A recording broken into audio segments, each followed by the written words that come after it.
जय हिंद दोस्तों। Impact academy के ऑनलाइन प्लेटफॉर्म पर आपका बहुत बहुत स्वागत है बच्चों। आज के इस वीडियो लेक्चर में हम लोग क्या पढ़ने वाले हैं?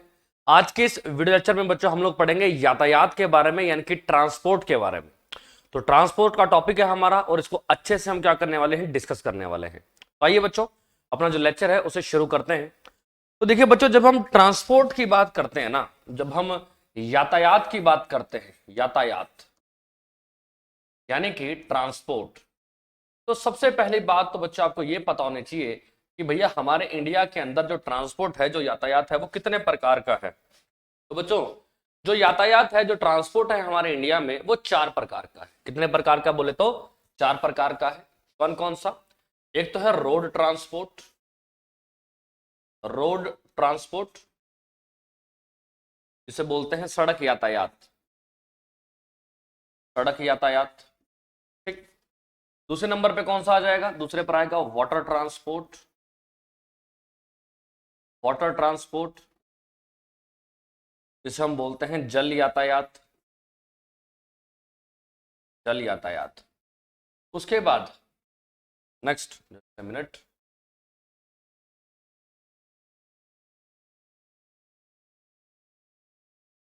नेक्स्ट आता है बच्चों रेल ट्रांसपोर्ट, रेल ट्रांसपोर्ट यानी कि रेल यातायात। नेक्स्ट आता है बच्चों एयर ट्रांसपोर्ट, एयर ट्रांसपोर्ट यानी कि वायु यातायात, वायु यातायात। तो बच्चों ये चार प्रकार का यातायात है इंडिया के अंदर। कौन कौन सा है? आपका कौन कौन सा हो जाएगा? सड़क यातायात, जल यातायात, रेल यातायात और वायु यातायात। ठीक है बच्चों। अब सवाल है कि भाई कौन सा कितने परसेंट है, यहाँ पर कौन सा यातायात का यूज जो है हम कितने परसेंट तक करते हैं? बच्चों सड़क यातायात हमारे देश में सबसे ज्यादा प्रयोग होता है और इसका परसेंटेज है 83%, 83%, 83%, 83%। अच्छा, वाटर ट्रांसपोर्ट की बात करेंगे तो ये सबसे कम है, ये है 2%। कितना है बच्चों? तो 2% है। उसके बाद बच्चों अगर मैं बात करूं रेल यातायात की, तो रेल यातायात है 9%। रेल यातायात भारत में कितना यूज होता है? 9%। और एयर ट्रांसपोर्ट, वायु यातायात का यूज कितना होता है? तो 6%। तो यानी कि अब आपसे क्वेश्चन पूछ लिया जाए भारत में किस यातायात का प्रयोग सबसे ज्यादा होता है, विच transport is mostly use in India, तो जवाब क्या होगा? कि सड़क यातायात। अब सवाल आया कि जी सबसे कम कौन सा यूज होता है, तो जवाब क्या होगा? Water transport. तो बच्चों ट्रांसपोर्ट जो अपना टॉपिक है, इसके 2-3 वीडियो लेक्चर बनेंगे। हम सारों को पढ़ेंगे और डिटेल में पढ़ेंगे और एज यूजुअल ऐसा पढ़ेंगे कि हमारा कोई भी क्वेश्चन ना छूटे। ठीक है। तो बच्चों सबसे पहले हम बात करते हैं जल यातायात की, वाटर ट्रांसपोर्ट की। तो आइए सबसे पहले वाटर ट्रांसपोर्ट जो अपना टॉपिक है इसे शुरू करते हैं भाई। इस वीडियो लेक्चर में हम लोग जल यातायात के बारे में ही पढ़ेंगे। ठीक है। बाकी के हम नेक्स्ट वीडियो लेक्चर में पढ़ेंगे। जल यातायात यानी कि वाटर ट्रांसपोर्ट। तो जो जल यातायात की सबसे पहली और सबसे इंपॉर्टेंट जो चीज है, जो खासियत है, वो पता क्या है? कि यह जो है ना सबसे सस्ता और सबसे कम प्रदूषण करने वाला यातायात है। सवाल आए कि सबसे सस्ता यानी कि चीपेस्ट और लीस्ट पोल्यूटेड, ठीक है, सबसे कम पोल्यूशन करने वाला यातायात कौन सा है, तो जवाब क्या हो जाएगा अपना? जल यातायात। तो सबसे पहला पॉइंट तो यही बन गया क्या? कि यह सबसे सस्ता और सबसे कम, सबसे कम प्रदूषण, प्रदूषण के स्पेलिंग गलत होंगे देख लेना, सबसे कम प्रदूषण करने वाला यातायात है। ठीक। सबसे कम पोल्यूशन करने वाला यातायात है।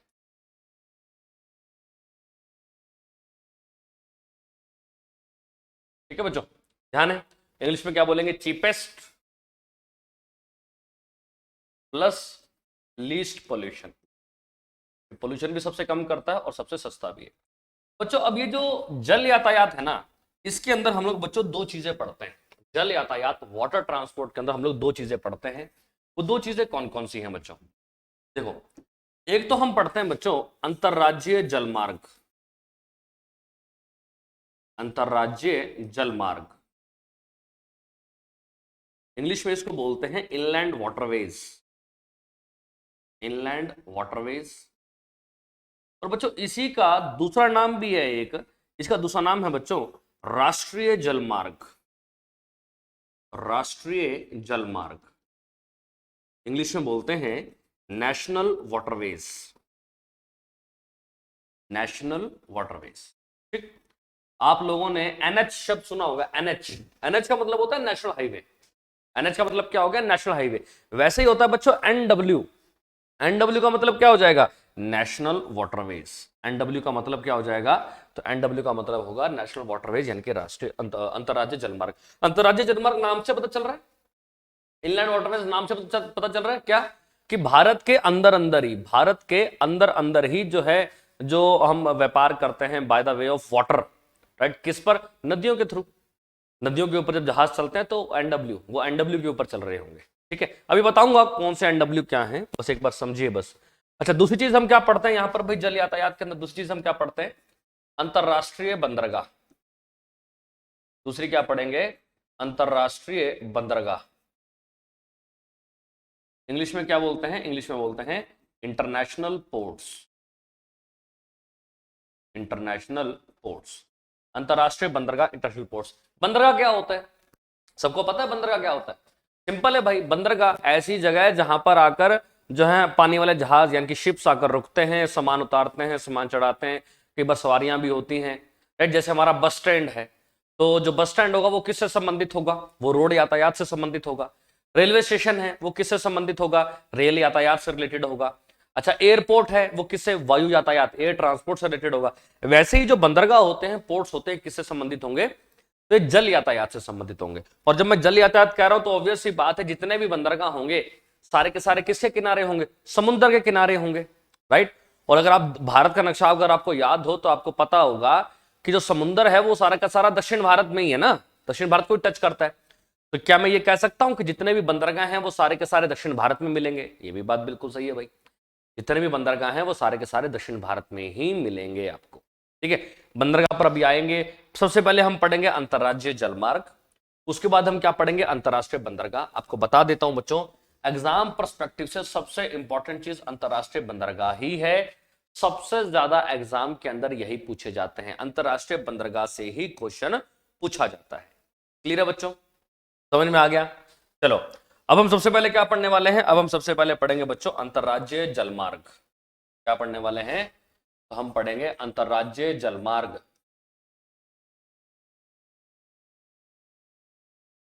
या फिर आप इसको क्या कह सकते हो? Inland waterways. Inland waterways. आप इसको राष्ट्रीय जलमार्ग भी बोल सकते हो, नेशनल वाटरवेज भी बोल सकते हो, बात एक ही है, ठीक है। अब मैंने क्या किया बच्चों, सबसे पहले यहां पर मैंने सबसे पहले इन सबका नंबर लिख दिया, ठीक है। आपको बता दूं, भारत के अंदर जो अंतरराज्यीय जो जलमार्ग है, नेशनल जो वाटरवेज हैं, ठीक है, ये टोटल 6 है। पहले तो ये पता होना चाहिए टोटल कितने हैं, 6। यहां पर भी लिख देता हूं, अंतरराज्यीय जलमार्ग ये कितने भाई टोटल? तो ये तो हो गए 6। और अंतरराष्ट्रीय बंदरगाह ये कितने भारत के अंदर? ये है 13। ध्यान रखना, अंतरराज्यीय जलमार्ग कितने भारत के अंदर? तो ये होंगे 6। और अंतरराष्ट्रीय बंदरगाह कितने हैं? तो 13। अब इन सबको पढ़ने वाले हैं। सबसे पहले हम क्या पढ़ेंगे? अंतरराज्यीय जलमार्ग, इनलैंड वाटरवेज के बारे में पढ़ेंगे। तो सबसे पहले इनका नंबर लिख देते हैं, जैसे NW1, NW2, NW3, NW4, NW5 and NW6 लिख दिया।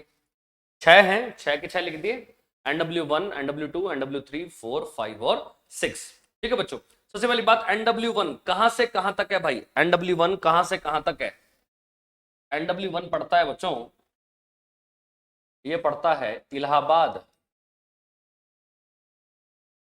से हल्दिया के बीच में। इलाहाबाद से हल्दिया के बीच में। इलाहाबाद कहां पर पड़ता है? इलाहाबाद कहां पर पड़ता है? तो इलाहाबाद यूपी में है। और हल्दिया कहां पर है? तो हल्दिया पड़ता है पश्चिम बंगाल में, ठीक है।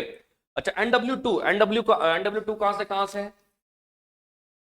सदिया से धुबरी।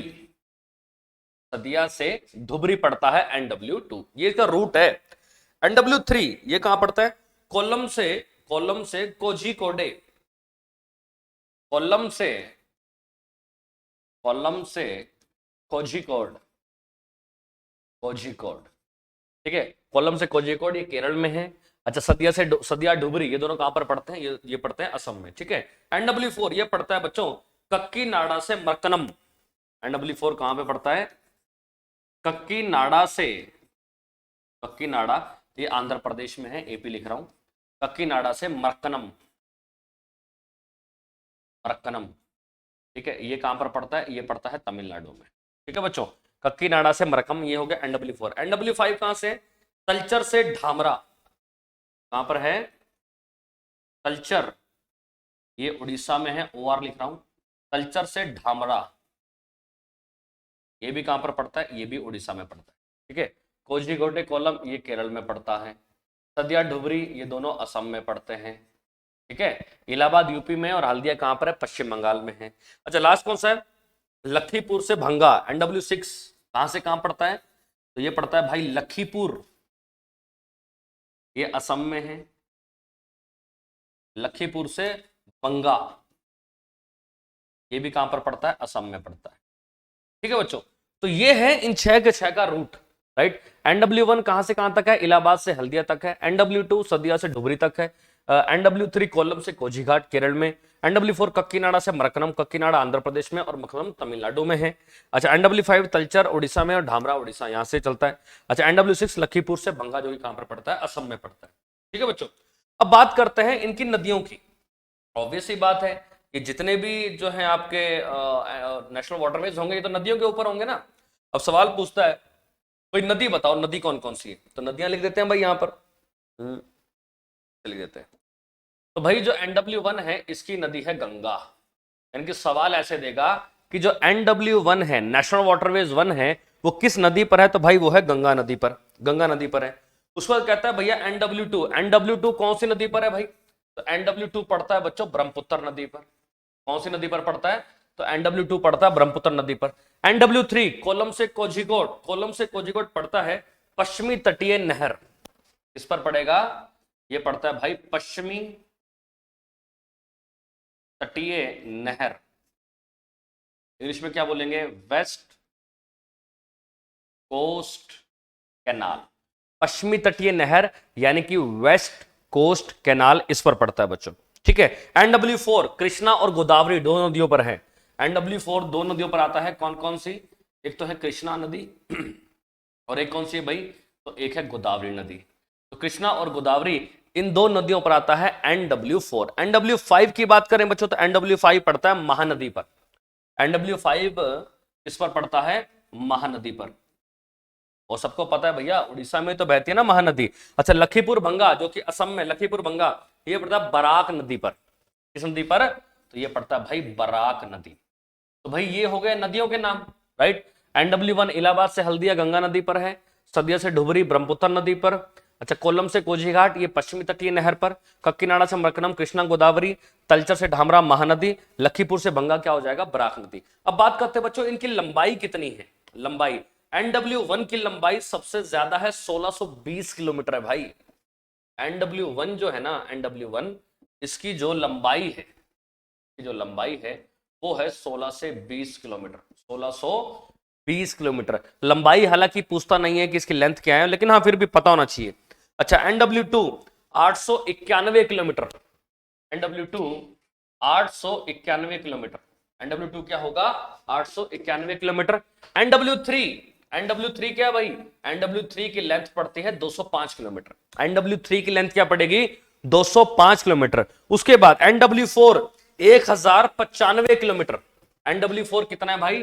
तो ये है 1095 किलोमीटर, ठीक। महानदी की बात करेंगे, ये पड़ता है भाई 693 किलोमीटर।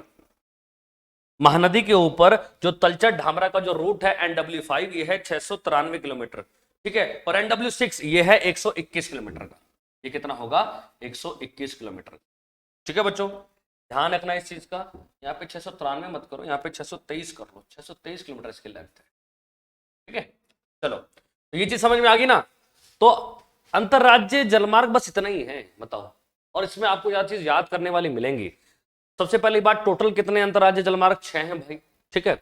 अच्छा, NW1 इलाहाबाद से हल्दिया, NW2 सदिया से ढुबरी हो जाएगा, उसके बाद NW3 कोल्लम से कोझिकोड, NW4 कक्कीनाडा से मरकनम, अच्छा NW5 तलचर से ढामरा, NW6 लखीपुर से बंगा। ये कोझिकोड वही है कालीकट बंदरगाह, कालीकट बंदरगाह जहां पे वास्को डी गामा आया था, ये वही कोझी घाट है। उस टाइम पे इसको कालीकट कहते थे, आज के टाइम में से कोझिकोड कहते हैं, कोझी घाट कहते हैं, ठीक है। अच्छा, कौन कौन सी नदियों पर है, कितनी इनकी लेंथ है, ये सब हमने लिख लिया। तो अंतरराष्ट्रीय अंतरराज्य जलमार्ग है, ये तो हमारे होते हैं कंप्लीट बच्चों। अब हम पढ़ेंगे अब हम पढ़ेंगे अंतरराष्ट्रीय बंदरगाह। अब हम क्या पढ़ेंगे? अंतरराष्ट्रीय बंदरगाह।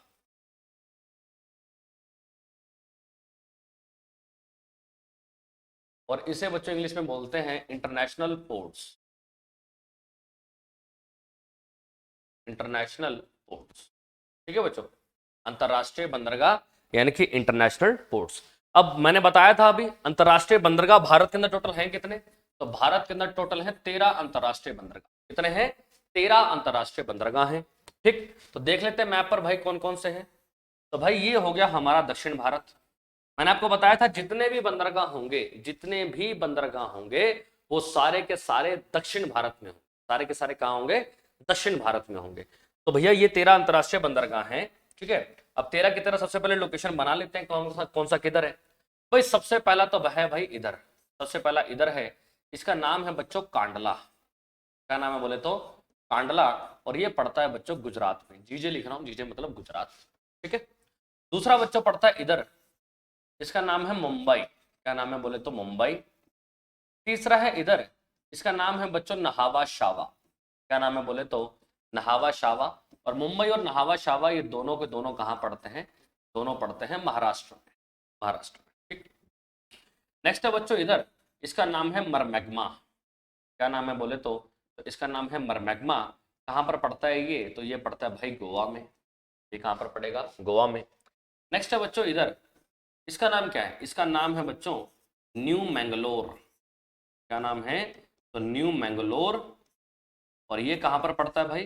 तो ये पड़ता है बच्चों कर्नाटक में। न्यू मैंगलोर कहां पर पड़ता है? कर्नाटक में। नेक्स्ट है इधर, इसका नाम है कोचिन। क्या नाम है बोले तो? कोचिन। कोचिन कहां पर पड़ता है भाई? तो ये पड़ता है केरल में, ठीक। तो इस तरफ के सारे बंदरगाह हो गए। अब इस तरफ आ जाओ, यहां पर है तुतीकोर्न, तुतीकोर्न, ठीक। और तुतीकोर्न, अच्छा यहां पर पड़ता है चेन्नई, चेन्नई। और यहां पर पड़ता है बच्चों एन्नौर। यहां पर कौन सा पड़ेगा? एन्नौर। तो तुतीकोर्न, चेन्नई और एन्नौर ये तीनों के तीनों पड़ते हैं बच्चों तमिलनाडु में, तीनों के तीनों पड़ते हैं तमिलनाडु में। नेक्स्ट है इधर, इसका नाम है विशाखापट्टनम, विशाखापट्टनम। और विशाखापट्टनम पड़ता है बच्चों आंध्र प्रदेश में। कहां पर पड़ता है बोले तो? आंध्र प्रदेश में। नेक्स्ट है इधर, इधर है पैराद्वीप, पैराद्वीप ये पड़ता है बच्चों उड़ीसा में, पैराद्वीप पड़ता है उड़ीसा में। नेक्स्ट है इधर, इसका नाम है हल्दिया, हल्दिया ये पड़ता है बच्चों पश्चिम बंगाल में। कहां पर पड़ेगा? तो पश्चिम बंगाल में। अच्छा इधर, इधर है भाई पोर्ट ब्लेयर, पोर्ट ब्लेयर। और पोर्ट ब्लेयर कहां पर पड़ता है सबको पता है, तो पोर्ट ब्लेयर पड़ता है बच्चों अंडमान और निकोबार में। और इवन अंडमान और निकोबार की राजधानी भी पोर्ट ब्लेयर ही तो है। तो बच्चों ये 13 अंतरराष्ट्रीय बंदरगाह हैं। अगर आप ध्यान से देखेंगे आपको 13 के 13 नंबर मिल जाएंगे भाई। कांडला, मुंबई, नहावाशावा, मरमैग्मा, न्यू मैंगलोर, कोचिन, तुतिकोन, चेन्नई, एन्नौर, विशाखापट्टनम, पारादीप, हल्दिया और पोर्ट ब्लेयर। तो ये 13 अंतरराष्ट्रीय बंदरगाह हैं बच्चों, ठीक है। अब इनकी खासियत क्या है भाई? इनकी खासियत क्या है? तो खासियत करते हैं एक एक करके। सबसे पहले तो आप इस डायग्राम को बना लो, वीडियो पोस्ट करके ना, ये सारे के सारे जो डायग्राम है इनको बना लो, और तब हम देखते हैं एक एक की डिटेल पढ़ेंगे भाई, एक एक की डिटेल, ठीक है। चलो सबसे पहला बंदरगाह कौन सा है भाई? सबसे पहला बंदरगाह, तो सबसे पहला बंदरगाह है बच्चों कांडला, कांडला। और कांडला कहां पर पड़ता है? सबसे पहला सवाल यही बन गया कि कांडला है कहां पर, इसकी लोकेशन क्या कहां है, यानी कि किस राज्य में है? तो भाई ये पड़ता है गुजरात राज्य में। कहां पर पड़ता है? गुजरात में। Simple question. दूसरा क्वेश्चन, कहता है कि भाई इसका दूसरा नाम बताइए। देखिए कांडला तो इसका पुराना नाम है, लेकिन आज के टाइम में कांडला का नाम बदल दिया गया, 2019 में कांडला का नाम बदल दिया था। तो सवाल आता है कि इसका नया नाम बताइए, नया नाम, न्यू नेम क्या है इसका, नया नाम। तो भाई इसका नया नाम है पंडित दीनदयाल, पंडित दीनदयाल उपाध्याय बंदरगाह, पंडित दीनदयाल उपाध्याय बंदरगाह, ये इसका नया नाम है। ठीक है, ध्यान रखना, पंडित दीनदयाल उपाध्याय बंदरगाह ये इसका नया नाम है। उसके बाद बच्चों बता दूं, अभी हमने यहां पर देखा जैसे यहां पर 13 अंतरराष्ट्रीय बंदरगाह हैं, 13 के 13 बंदरगाहों में से एकमात्र कांडला ही है बच्चों, एकमात्र कांडला ऐसा बंदरगाह है जो एक जवारीय बंदरगाह है।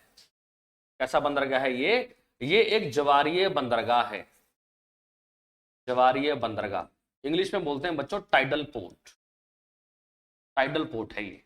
मतलब अब इसका मतलब क्या हुआ सर जवारीय बंदरगाह का? देखो आप लोगों ने जवार भाटा का नाम सुना होगा। जवार भाटा क्या होता है? जब भैया समुद्र के पानी का लेवल ऊपर जाए तो मतलब जवार, नीचे आएगा तो भाटा। समुद्र का पानी का जो लेवल है जब ऊपर जाएगा तो जवार, नीचे आएगा तो भाटा, दैट इज जवार भाटा। इसी को तो जवार भाटा बोलते हैं ना। क्यों आता है क्या आता है वो हम एक पर्टिकुलर टॉपिक में पढ़ लेंगे, ठीक है, और आपने पढ़ा भी है, ठीक है, पढ़ा भी आपने। तो जवार भाटा की जब हम बात करते हैं बच्चों, तो जो कांडला बंदरगाह है इसके आसपास ना यहां पर सबसे ज्यादा जवार भाटा आता है, यानी कि समुद्र का जो पानी है वो सबसे ज्यादा क्या करता है, ऊपर नीचे होता है। तो यहां पर पानी वाले जहाज है उनको चलने में दिक्कत होती है, समझ रहे हो, जवार भाटा पढ़ाया था। तो भैया जो टाइड्स हैं, ठीक है, ये एक टाइडल पोर्ट है और किसी के आसपास ऐसा नहीं है, लेकिन इसके आसपास ऐसा है, तो इसलिए इसको कहा गया ये कैसा बंदरगाह है, जवारीय बंदरगाह है। अब एक और क्वेश्चन पता होगा आपको, क्वेश्चन आए कि जवार और भाटा के बीच में, मानक समय का अंतर, मानक समय का अंतर क्या है, राइट, इंग्लिश में क्या बोलेगा, ideal difference between two tides, ideal difference between two tides, जवार और भाटा के बीच में मानक समय का अंतर कितना है? तो जवाब क्या होगा, 12 घंटे 26 मिनट। क्या जवाब होगा बोले तो 12 घंटे 26 मिनट। क्वेश्चन कई बार आता है जवार और भाटा के बीच में मानक समय का अंतर बताइए, ideal difference between two tides कितना होता है? तो 12 घंटे 26 मिनट। ठीक है बच्चों। उसके बाद एक और बात आपको बता दूं, ये जो कांडला बंदरगाह है ये बना था जब इंडिया और पाकिस्तान का बंटवारा हुआ था, उस दौरान ये बना था, इसलिए इसे कहा जाता है बंटवारे का शिशु, राइट। तो इसका एक और नाम भी है, मैं लिख देता हूं, ऑल्सो नोन एज, इसको क्या कहते हैं, ऑल्सो नोन एज बंटवारे का शिशु, बंटवारे का शिशु, इंग्लिश में क्या बोलेंगे, child of partition, child of partition, बंटवारे का शिशु। क्लियर है बच्चों, बंटवारे का शिशु, चाइल्ड ऑफ पार्टीशन। ठीक, तो इसका निर्माण कब हुआ था? जब इंडिया पाकिस्तान का बंटवारा हुआ था। ठीक है बच्चों, तो कांडला के बारे में इतना ही है। ठीक है, ये हमने कांडला देख लिया, कांडला कंप्लीट हो चुका है पहले नंबर पे। दूसरा कौन सा है भाई? ठीक है, दूसरा कौन सा है, मैं यहाँ पे नंबरिंग भी डाल ही देता हूँ। ठीक है, कांडला हमने पहले नंबर पर पढ़ लिया। दूसरे पर हम पढ़ेंगे मुंबई, तीसरे पर हम पढ़ेंगे नहावा शावा, चौथे पर हम पढ़ेंगे मरमैग्मा, पांचवें पर हम पढ़ेंगे न्यू मैंगलोर, छठे पर कोचिन, ठीक है, सातवें पर पढ़ेंगे तुतिकोर्न, आठवें पर पढ़ेंगे चेन्नई, नौवें पे एन्नौर, विशाखापट्टनम 10वें पे, पैरादीप 11वें पे, हल्दिया 12वें पे, और पोर्ट ब्लेयर पढ़ेंगे 13 नंबर। तो 13 बंदरगाह पढ़ने अपने को। दूसरे नंबर पे कौन सा आता है बच्चों? दूसरे नंबर पर आएगा मुंबई। चलिए मुंबई की बात करते हैं भाई, अमची मुंबई, मुंबई। ठीक, तीसरा क्या है अभी तो, दूसरे नंबर पर आता है बच्चों मुंबई, मुंबई बंदरगाह।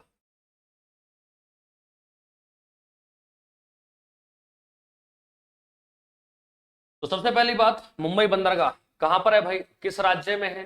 तो राज्य कौन सा है भाई? तो राज्य है महाराष्ट्र। राज्य कौन सा है? महाराष्ट्र। महाराष्ट्र में पड़ता है, सबको पता है। इसकी खासियत क्या है बच्चों? इसकी खासियत ये है, यह या ये भारत का सबसे बड़ा और सबसे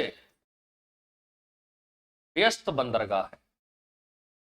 सबसे बड़ा और सबसे व्यस्त बंदरगाह है भाई। देखो सिंपल सी बात है भाई, 13 बंदरगाह है, 13 में से कोई ना कोई तो होगा जो सबसे बड़ा होगा। और सिंपल सी बात, जो सबसे बड़ा होगा वो उतना ही वहां पर सबसे ज्यादा काम होता होगा। जैसे एक तरफ दिल्ली का बस स्टैंड है, एक तरफ हिसार का बस स्टैंड है। दिल्ली के बस स्टैंड पर एक दिन में 5000 बसें निकलती हैं, उसका साइज बड़ा है। और हिसार के बस स्टैंड पर एक दिन में 500 बसें निकलती होंगी। तो जो जितना बड़ा होगा उतना ज्यादा काम करेगा, उतना ज्यादा व्यस्त होगा। तो भैया भारत का सबसे बड़ा और सबसे व्यस्त बंदरगाह, इंग्लिश में क्या बोलेंगे, largest and busiest port of India. Largest and busiest port of India वो कौन सा है, तो भाई वो है मुंबई बंदरगाह। ठीक है। अच्छा एक और बात बताऊं आपको, तो भैया जो मुंबई बंदरगाह है ये एक प्राकृतिक बंदरगाह है। प्राकृतिक बंदरगाह क्यों बताया, अभी थोड़ी देर में आपको पता चल जाएगा भाई, एक पॉइंट बताऊंगा आगे चलकर। प्राकृतिक बंदरगाह यानी कि it is a natural port, it is a natural port. ठीक है बच्चों, तो मुंबई के बारे में इतना ही है। कहां पर पड़ता है, महाराष्ट्र में, भारत का सबसे बड़ा और सबसे व्यस्त बंदरगाह है। और यह कैसा बंदरगाह है, कि प्राकृतिक बंदरगाह है यानी कि नेचुरल पोर्ट। ठीक है। तीसरे नंबर पे कौन सा था भाई, तीसरे नंबर पे था नहावा शावा। क्या नाम था, नहावा शावा। ठीक, यही है नाम, नहावा शावा। चलिए इसके बारे में जानते हैं। सबसे पहला पॉइंट तो बन गया भाई, राज्य, किस राज्य में है ये नहावा शावा। तो ये पड़ता है बच्चों महाराष्ट्र में। कहां पर पड़ता है, तो ये पड़ता है महाराष्ट्र में, मैंने बताया भी था। दूसरा इंपॉर्टेंट पॉइंट, इसका दूसरा नाम क्या है, अन्य नाम क्या है, अदर नेम क्या है इसका। तो बच्चों इसका दूसरा नाम है पंडित जवाहरलाल नेहरू बंदरगाह। पंडित जवाहरलाल नेहरू बंदरगाह मोस्ट इंपॉर्टेंट है। आजकल पेपरों में नहावा शावा नाम यूज नहीं होता। ठीक है, इसका जो दूसरा नाम है पंडित जवाहरलाल नेहरू बंदरगाह, ये नाम जो है एग्जाम के अंदर यूज किया जाता है। तो ध्यान रखना, नहावा शावा का दूसरा नाम क्या है, तो पंडित जवाहरलाल नेहरू बंदरगाह। इसकी खासियत क्या है बच्चों, इसकी खासियत ये है यहां पर सबसे ज्यादा आधुनिक मशीनों का प्रयोग होता है। आधुनिक मशीनों का प्रयोग होता है, हम कह सकते हैं इंग्लिश में maximum modern technology is used. ये इसकी खासियत है बच्चों। और बच्चों इसी खासियत की वजह से इसे कई बार जो है अवार्ड भी मिल चुका है। तो सवाल आए किस बंदरगाह पर सबसे ज्यादा आधुनिक मशीनों का प्रयोग होता है, तो जवाब क्या होगा, नहावा शावा। ठीक है बच्चों, तो नहावा शावा कंप्लीट है। अगला कौन सा आता है भाई, चौथे नंबर पे हमने डायग्राम बनाया था, चौथे नंबर पे कौन सा था, तो चौथे पे था बच्चों आपका मरमैग्मा। चौथे पे क्या था, मरमैग्मा। ठीक, मरमैग्मा। तो मरमैग्मा के बारे में सबसे पहला सवाल यही बन गया कि भैया किस राज्य में है, तो बताया था इसका राज्य कौन सा है भाई, तो इसका राज्य है गोवा। कौन सा राज्य है, गोवा। खासियत क्या है इसकी, इसकी खासियत यह है भारत का एकमात्र ऐसा बंदरगाह, ठीक है, एकमात्र ऐसा बंदरगाह भारत का, ठीक है, भारत का एकमात्र ऐसा बंदरगाह जो नदी के मुहाने पर है, जो नदी के मुहाने पर है। ठीक है, इंग्लिश में क्या लिख सकता हूं, India's only river, India's only river which is on the estuary of a river. India's only river नहीं आएगा, पोर्ट आएगा, India's only port, India's only port which is on the estuary of a river. याद है मैंने आपको जब नदियां पढ़ाई थी दक्षिण भारत की, तो नदियों में बच्चों मैंने आपको बताया था मुहाने के बारे में, याद करो जरा, मुहाना क्या होता है, बताया था। मुहाना जब नदी, और खासकर पश्चिम की ओर बहने वाली नदियां जब समुद्र में गिरती हैं, तो गिरती हैं, धड़म से गिरेंगी और पानी ऐसे गोल गोल घूम रहा होगा, दैट इज मुहाना। याद करो नदियां दक्षिण भारत की। और भारत का सबसे बड़ा मुहाना कौन सी नदी बनाती है, नर्मदा नदी बनाती है। नाम क्या था उसका, आलिया भट्ट, ये वही चीज है। तो भारत का एकमात्र ऐसा बंदरगाह जो नदी के मुहाने पर है, तो वो जवाब क्या होगा, मरमैग्मा। अब सवाल यह है कि सर कौन सी नदी के मुहाने पर, नदी का नाम तो बताओ जरा। तो भाई नदी का नाम है जुआरी नदी। नदी का नाम क्या है बोले तो जुआरी रिवर, जुआरी नदी। ठीक है, तो ध्यान रखना बच्चों, भारत का एकमात्र बंदरगाह जो नदी के मुहाने पर है, तो जवाब क्या होगा जुआरी नदी। ठीक, तो मरमैगमा बस इतना ही करना है आपको। 5वें नंबर पे कौन सा आता है? 5वें नंबर पर था न्यू मैंगलोर। 5वें पर कौन सा था बोले तो न्यू मैंगलोर। ठीक है बच्चों, न्यू मैंगलोर के बारे में कुछ नहीं आता पेपर के अंदर। ठीक है, न्यू मैंगलोर के बारे में बस इतना ही पूछा जाता है कि भैया न्यू मैंगलोर किस राज्य में है। तो आप याद कर सकते हैं बेंगलोर मैंगलोर बेंगलोर मैंगलोर, बेंगलोर कर्नाटक में, तो मैंगलोर भी कहां पर होगा? तो ये भी कर्नाटक में ही है। तो इसका राज्य क्या हो जाएगा? तो इसका राज्य हो जाएगा बच्चों कर्नाटक। ठीक, तो मरमैग्मा हो गया, न्यू मैंगलोर भी हो गया। उसके बाद छठे नंबर पे कौन सा बंदरगाह है भाई? छठे नंबर पे था, याद करो, अभी आप अपना डायग्राम देख सकते हैं, तो वो था कोचिन। छठे नंबर पे कौन सा बंदरगाह था? कोचिन बंदरगाह भाई, कोचिन पोर्ट, कोचिन बंदरगाह। ठीक, अच्छा, सबसे पहली बात, ये किस राज्य में है भाई? किस राज्य में है? तो ये पड़ता है केरल में। कहां पर पड़ता है? तो ये पड़ता है भाई केरल में। दूसरी बात आपको ये पता होनी चाहिए, अब सबको पता है, सब जानते हैं कि जो केरल है, केरल को कहा जाता है मसालों का बगीचा। मसालों का बगीचा कहते हैं, सबको पता है, यानी कि गार्डन ऑफ स्पाइसेस कहा जाता है इसे, गार्डन ऑफ स्पाइसेस, राइट। अब भाई केरल के अंदर अगर सबसे ज्यादा मसाले हो रहे हैं और केरल के अंदर एक बंदरगाह भी है और भारत सरकार को किसी दूसरे देश को मसाले बेचने हैं, एक्सपोर्ट करने हैं, निर्यात करने हैं, तो ऑब्वियस सी बात है वो इसी बंदरगाह से करेंगे, राइट। तो इसकी खासियत क्या है बच्चों? इसकी खासियत यह है कि यहां पर सबसे ज्यादा, इस बंदरगाह से सबसे ज्यादा मसालों का निर्यात होता है, सबसे ज्यादा मसालों का निर्यात होता है, यानी कि maximum spices export, export of spices भी लिख सकता हूं। ठीक है, तो एक्सपोर्ट होता है यहां पर सबसे ज्यादा किस चीज का? तो भैया मसालों का एक्सपोर्ट होता है, स्पाइसेस का एक्सपोर्ट होता है। ठीक है, अच्छा कोचिन, बच्चों कोचिन बंदरगाह है, कोचिन नाम से शहर भी है, कोचिन नाम से शहर भी है। और ध्यान रखना, जो कोचिन है ना बच्चों, कोचिन, कोचिन, कोहिन लिख दिया भाई, मिनट, जस्ट अ मिनट।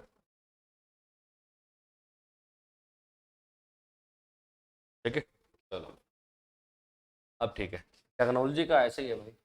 चलो, तो मैं करता, हाँ कोचिन, कोचिन की जब हम बात करते हैं तो कोचिन बंदरगाह, कोचिन जो शहर है, इसको कहा जाता है बच्चों अरब सागर की रानी। क्या कहते हैं? अरब सागर की रानी। ये भी क्वेश्चन कई बार एग्जाम में आता है, क्वेश्चन आएगा which city is known as queen of Arabian sea, queen of Arabian sea, अरब सागर की रानी किसे कहा जाता है? तो जवाब क्या होगा? तो जवाब होगा भाई कोचिन। ठीक है, चलो क्लियर है मुद्दा। तो कोचिन बंदरगाह कहां पर पड़ता है? केरल में पड़ता है। केरल को क्या कहते हैं? मसालों का बगीचा कहते हैं, गार्डन ऑफ स्पाइसेस कहते हैं। और इसी बंदरगाह से सबसे ज्यादा मसालों का निर्यात होता है। ठीक है, और कोचिन जो है उसको हम क्या कहते हैं? तो अरब सागर की रानी भी कहते हैं। ठीक है, चलिए क्या हो गया भाई? 7वें नंबर पे, 7वें नंबर पे कौन सा था? तो 7वें पे था बच्चों तुतीकोर्न। 7वें पे कौन सा था? तुतीकोर्न। ठीक है, तुतिकोन की जब हम बात करते हैं, सबसे पहली बात, ये किस राज्य में है भाई? तो ये राज्य पड़ता है केरल, इस सॉरी केरल कह रहा हूं, तमिलनाडु। राज्य कौन सा पड़ता है? तो राज्य पड़ता है भाई तमिलनाडु, तमिलनाडु में पड़ता है। अब इसकी खासियत क्या है भाई? इसकी खासियत यह है कि यह भारत का दक्षिणतम बंदरगाह है। मैंने अभी आपको मैप दिखाया था, आप मैप देखिए एक बार जरा, मैप जब हमने बनाया, ये देख लो भाई, 13 के 13 बंदरगाहों में से सबसे दक्षिण में, सबसे साउथ में कौन सा बंदरगाह है? सबसे नीचे कौन सा है? तुतीकोर्न है बच्चों। ठीक है, तो यही इसकी खासियत है। खासियत क्या है कि भैया ये भारत का सबसे दक्षिणतम बंदरगाह है। ठीक है, भारत का, ऐसे लिख सकते हैं, भारत का दक्षिणतम बंदरगाह, बंदरगाह यानी कि southern most port of India, Bharat का दक्षिणतम बंदरगाह, southern most port of India. ठीक है बच्चों, चलिए उसके बाद तूतीकोन के बारे में इतना ही जानना है, तमिलनाडु में है और यह भारत का सबसे दक्षिणतम बंदरगाह है, ये बस इंपॉर्टेंट पॉइंट। ठीक है, चलिए अगला कौन सा आता है भाई 8वें नंबर पे? 8वें नंबर पर है बच्चों चेन्नई। कौन सा पड़ता है? चेन्नई। ठीक, अच्छा चेन्नई भी कहां पर है? चेन्नई भी कहां पर पड़ता है? तो इसका भी राज्य कौन सा है? तो इसका भी राज्य पड़ता है बच्चों तमिलनाडु। चेन्नई भी कहां पर है? तमिलनाडु में। इसकी खासियत यह है कि भारत का सबसे बड़ा कृत्रिम बंदरगाह है, कृत्रिम बंदरगाह है, यानी कि इंडियाज लार्जेस्ट आर्टिफिशियल पोर्ट। और जो कृत्रिम बंदरगाह का मतलब क्या हुआ कि भैया इसे इंसानों ने बनाया है। भारत का सबसे बड़ा कृत्रिम बंदरगाह, इंडियाज लार्जेस्ट आर्टिफिशियल पोर्ट है ये। ध्यान करो बच्चों, अभी मैंने अभी मैंने आपको पढ़ाया था मुंबई के बारे में। मैंने मुंबई के बारे में बताया था कि ये भारत का सबसे बड़ा बंदरगाह है। मुंबई क्या था? भारत का सबसे बड़ा बंदरगाह। ठीक है, वो प्राकृतिक बंदरगाह था, लेकिन मैं यहां पर क्या लिख रहा हूं? भारत का सबसे बड़ा कृत्रिम बंदरगाह। तब जवाब क्या होगा? चेन्नई। देखो 13 के 13 में से सबसे बड़ा बंदरगाह बोल रहा है, सिंपली कह रहा है भारत का सबसे बड़ा बंदरगाह बताओ, या कह रहा है भारत का सबसे बड़ा प्राकृतिक बंदरगाह बताओ, तो मुंबई आएगा, नो डाउट। लेकिन अगर क्वेश्चन के अंदर बच्चों ये लिख देना कि भारत का सबसे बड़ा कृत्रिम बंदरगाह बताओ, आर्टिफिशियल पोर्ट बताओ, कृत्रिम अगर बोल दे तब जवाब क्या हो जाएगा? चेन्नई। समझ में आया? सबसे बड़ा मुंबई है, प्राकृतिक भी मुंबई है, लेकिन अगर क्वेश्चन के अंदर कृत्रिम यानी कि आर्टिफिशियल लिख दे वर्ड, तब जवाब क्या हो जाएगा? चेन्नई। ठीक है बच्चों, तो 8 हो गए। नौवा है बच्चों एन्नौर। नौवें का नाम क्या है बोले तो एन्नौर। ठीक, एन्नौर के बारे में भी मैंने आपको बताया था। ठीक है, एन्नौर कहां पर पड़ता है? मैप में हमने देखा था। तो एन्नौर किस राज्य में पड़ता है भाई? तो ये पड़ता है तमिलनाडु में। कहां पर पड़ता है? तो ये पड़ता है तमिलनाडु में। और क्वेश्चन आता है इसका दूसरा नाम बताइए, अन्य नाम बताइए इसका। एन्नौर का अन्य नाम, दूसरा नाम क्या है? तो बी ओ चिदम्बरम बंदरगाह। क्या नाम है? बी ओ चिदम्बरम बंदरगाह। B O Chidambaram. बस इसके बारे में आपको इतना ही जानना है कि भैया जो चेन्नई जो एन्नौर है, ठीक है, एन्नौर का दूसरा नाम बताइए, तो जवाब क्या होगा? बी ओ चिदम्बरम बंदरगाह। That's it. तुतिकोन हो गया, चेन्नई हो गया और एन्नौर भी हो गया। ठीक है, चलिए अगला देखते हैं भाई। 9 हो गए। अगला कौन सा? 10वें नंबर पर। 10वें पर है बच्चों विशाखापट्टनम। विशाखापट्टनम मोस्ट इंपॉर्टेंट है, मोस्ट इंपॉर्टेंट भाई। कई बार एग्जाम में पूछा जाता है और सबसे ज्यादा बार इवन यही पूछा जाता है, विशाखापट्टनम। ठीक है, विशाखापट्टनम कहां पर पड़ता है भाई? तो विशाखापट्टनम की अगर मैं बात करूं तो ये किस राज्य में है? तो ये पड़ता है बच्चों आंध्र प्रदेश में। विशाखापट्टनम कहां पर पड़ता है? तो ये पड़ता है बच्चों आंध्र प्रदेश में। और इसकी खासियत क्या है? भारत का सबसे गहरा बंदरगाह। भारत का सबसे गहरा बंदरगाह, यानी कि इंग्लिश में क्या बोलेंगे? India's deepest port. भारत का सबसे गहरा बंदरगाह, इंडियाज डीपेस्ट पोर्ट। गहरा, सबसे ज्यादा पेपर में यही पूछा जाता है कि भारत का सबसे गहरा बंदरगाह बताइए। इंडियाज डीपेस्ट पोर्ट, भारत का सबसे गहरा बंदरगाह कौन सा है? तो जवाब क्या हो जाएगा? विशाखापट्टनम, जो कि कहां पर पड़ता है? आंध्र प्रदेश में पड़ता है। ठीक है बच्चों, 11वें नंबर पर कौन सा आता है? 11वें पर आता है बच्चों पैराद्वीप। पैराद्वीप। ठीक, और पैराद्वीप कहां पर पड़ता है भाई? पैराद्वीप कहां पर पड़ता है इसके बारे में बस इतना ही जानना है। पैराद्वीप पड़ता है उड़ीसा में। कहां पर पड़ता है भाई? उड़ीसा में। बस इसके बारे में और कोई पॉइंट नहीं आता, बस इतना ही पूछा था पैराद्वीप कहां पर पड़ता है, तो उड़ीसा में पड़ता है। 12वें नंबर पे कौन सा था भाई? 12वें नंबर पर था हल्दिया। कौन सा था? हल्दिया। हल्दिया की बात करें तो हल्दिया कहां पर पड़ता है? तो हल्दिया सबको पता है, हल्दिया पड़ता है किस राज्य में? तो पश्चिम बंगाल में। हल्दिया कहां पर पड़ता है बच्चों? तो ये पड़ता है पश्चिम बंगाल में। और इसकी खासियत ये है, भारत का एकमात्र बंदरगाह, भारत का एकमात्र बंदरगाह जो नदी के किनारे पर है, जो नदी के किनारे पर है। इंग्लिश में क्या बोलेंगे? India's only port, India's only port which is on the bank of a river, bank of a river. बच्चों आपको याद है अभी मैंने आपको मरमैग्मा पढ़ाया था, मरमैग्मा, मरमैग्मा क्या था? मरमैग्मा था नदी के मुहाने पर, भारत का एकमात्र ऐसा बंदरगाह जो नदी के मुहाने पर था, वो तो है मरमैग्मा जो कि पड़ता है गोवा में। पर भारत का एकमात्र ऐसा बंदरगाह जो नदी के किनारे पर है, तो नदी के किनारे पर है वो कौन सा है भाई? वो है मैग्मा। ध्यान रखना बच्चों, यहां पर बोला नदी के किनारे पर, यानी कि बैंक ऑफ ए रिवर, तो नदी के किनारे पर है तो तब क्या होगा? हल्दिया जो कि पश्चिम बंगाल में है, और लिख दे नदी के मुहाने पर तो होगा मरमैग्मा जो कि कहां पर पड़ता है? गोवा में पड़ता है। अब सवाल ये सर कौन सी नदी? तो नदी का नाम है बच्चों हुगली। क्या नाम है भाई? तो नदी का नाम है हुगली नदी। क्या नाम है बोले तो हुगली। अच्छा हुगली किनारे कौन सा शहर है बता देता हूं, आप नोट कर लो। हुगली किनारे है कलकत्ता। हुगली किनारे कौन सा शहर है? तो हुगली किनारे शहर पड़ता है कलकत्ता। और कलकत्ता का एक और नाम भी है बच्चों, कलकत्ता को क्या कहते हैं? पूरब का लंदन भी कहते हैं। ठीक है, मैं यहां पे लिख ही देता हूं, हुगली किनारे कौन सा शहर है भाई? तो हुगली किनारे पड़ता है कलकत्ता। ठीक, और कलकत्ता का दूसरा नाम क्या है? कलकत्ता का दूसरा नाम है पूरब का लंदन, पूरब का लंदन, यानी कि इंग्लिश में क्या बोलेंगे? London of east, London of east. ठीक है बच्चों, चलिए लास्ट बंदरगाह रहेगा भाई 13वां बंदरगाह। 13वां बंदरगाह कौन सा है? 13वां बंदरगाह है बच्चों पोर्ट ब्लेयर, पोर्ट ब्लेयर। ठीक, अच्छा कहां पर पड़ता है भाई? इसकी लोकेशन क्या है? किस केंद्र शासित प्रदेश या राज्य में पड़ता है? तो ये पड़ता है बच्चों अंडमान निकोबार में। ये तो बच्चों वाला सवाल है, सबको पता है। अंडमान और निकोबार की राजधानी ही क्या है? राजधानी ही पोर्ट ब्लेयर है। अंडमान और निकोबार हो गया। ठीक है बच्चों, इसकी खासियत क्या है? इसकी खासियत ये है ये भारत का नवीनतम बंदरगाह है, भारत का नवीनतम बंदरगाह, यानी कि latest port of India, latest port of India. Bharat का नवीनतम बंदरगाह लेटेस्ट पोर्ट ऑफ इंडिया कौन सा है? Port Blair.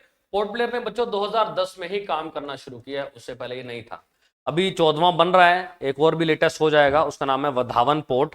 पर वधावन जो है मुंबई में है, लॉकडाउन की वजह से, कोरोना की वजह से ये नहीं जो है कार्यरत था। तो अब ध्यान रखना, अभी तो आज की डेट में तो 13 है भाई। ठीक है, आगे और भी बढ़ेंगे। तो बच्चों ये थे 13 के 13 अंतरराष्ट्रीय बंदरगाह। हमने पढ़े क्या है, मैं जल्दी से आपको एक बार रिपीट कर देता हूं हमने क्या पढ़ा। तो भैया हमने देखा यातायात, 4 प्रकार का यातायात होता है, सड़क यातायात, जल यातायात, रेल यातायात और वायु यातायात। हमने इस लेक्चर में जल यातायात को कवर कर लिया है। ठीक है, और फिर हमने देखा कि भैया जो जल यातायात है वो 2 प्रकार का होता है, अंतर्राज्य जलमार्ग और अंतरराष्ट्रीय बंदरगाह। अंतर्राज्यीय जलमार्ग मतलब देश के अंदर अंदर ही जो नदियों के ऊपर जो शिप्स वगैरह चलते हैं वो, और अंतरराष्ट्रीय बंदरगाह जहां से मतलब सामान उतरता है चढ़ता है, पोर्ट्स जिसे इंग्लिश में बोल देते हैं, वो सारी चीज। और ये जो है सबसे सस्ता और सबसे कम प्रदूषण करने वाला यातायात है। ये हमने देखे 6 के 6 अंतरराज्यीय जलमार्ग, जिसे हम नेशनल वाटरवेज भी बोल देते हैं, राइट। तो यहाँ पर हमने सबके नंबर लिख लिए, NW1, NW2, 3, 4, 5, 6, 6 ही अंतरराज्यीय जलमार्ग है। पहला है इलाहाबाद से हल्दिया, दूसरा है सदिया से डुबरी, तीसरा है कोल्लम से कोझिकोड, चौथा है कक्कीनाडा से मरकनम, पांचवा है तलचर से ढामरा, और छठा कहां पर पड़ता है? लखीपुर से भंगा। पहला जो है वो है गंगा नदी पर, दूसरा NW2 ब्रह्मपुत्र नदी पर, NW3 जो है पश्चिमी तटीय नहर, वेस्ट कोस्ट कैनाल कह देते हैं, यह है कृष्णा गोदावरी पे, और NW5 है महानदी पे, NW6 है बराक नदी पे। फिर हमने इनकी लंबाई लिखी 1620 किलोमीटर, 891 किलोमीटर, 205 किलोमीटर, 1095 किलोमीटर, 623 और 121 किलोमीटर। उसके बाद बच्चों हमने देखे 13 के 13 अंतरराष्ट्रीय बंदरगाह। 13 के 13 अंतरराष्ट्रीय बंदरगाह कौन कौन से? कांडला, मुंबई, नहावाशावा, मरमैग्मा, न्यू मैंगलोर, कोचिन, तुतिकोन, चेन्नई, एनोर, विशाखापट्टनम, पारादीप, हल्दिया, लास्ट में कौन सा था? Port Blair.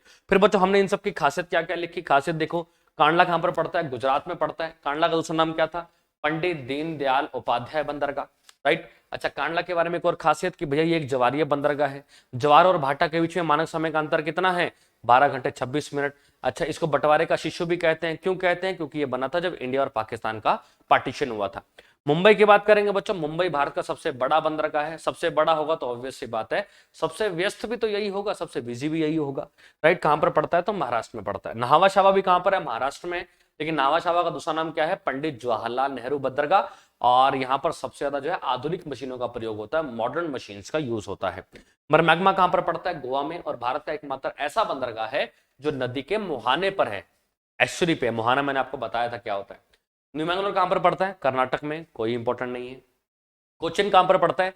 केरल में। अच्छा, यहां पर देखो केरल को मसालों का बगीचा कहते हैं, तो इस बंदरगाह से सबसे ज्यादा मसालों का निर्यात होता है, एक्सपोर्ट होता है। तुतिकोण कहां पर पड़ता है भाई? तो ये तमिलनाडु में पड़ता है। और तुतिकोण जो है भारत का सबसे दक्षिणतम बंदरगाह है, साउदर्न मोस्ट पोर्ट है। चेन्नई कहां पर पड़ता है? तमिलनाडु। और ये भारत का सबसे बड़ा कृत्रिम बंदरगाह है, आर्टिफिशियल पोर्ट है। सबसे बड़ा प्राकृतिक पूछेगा तो मुंबई, और कृत्रिम पूछ लेगा तो चेन्नई आ जाएगा। एन्नौर कहां पर पड़ता है? तमिलनाडु में। खासियत क्या है इसका? दूसरा नाम है बी.ओ. चिदम्बरम बंदरगाह। विशाखापट्टनम कहां पर पड़ता है? आंध्र प्रदेश में पड़ता है विशाखापट्टनम, और यह भारत का सबसे गहरा बंदरगाह है। पारादीप कहां पर पड़ता है? उड़ीसा में। कुछ इंपॉर्टेंट नहीं है, बस इतना ही ध्यान रखना है। हल्दिया कहां पर पड़ता है बच्चों? ये पश्चिम बंगाल में पड़ता है। भारत का एकमात्र बंदरगाह जो नदी के किनारे पर है। नदी के मुहाने पर बोलेगा तो मरमैग्मा, और नदी के किनारे पर बोलेगा तो हल्दिया, दैट इज पश्चिम बंगाल।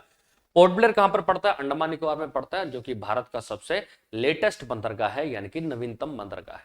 ठीक है बच्चों, तो यहां पर आकर जो हमारा ये जो टॉपिक है जल यातायात, ये कंप्लीट होता है। नेक्स्ट वीडियो लेक्चर में हम लोग यातायात को आगे कंटिन्यू करेंगे बच्चों। तो मिलते हैं नेक्स्ट वीडियो के अंदर।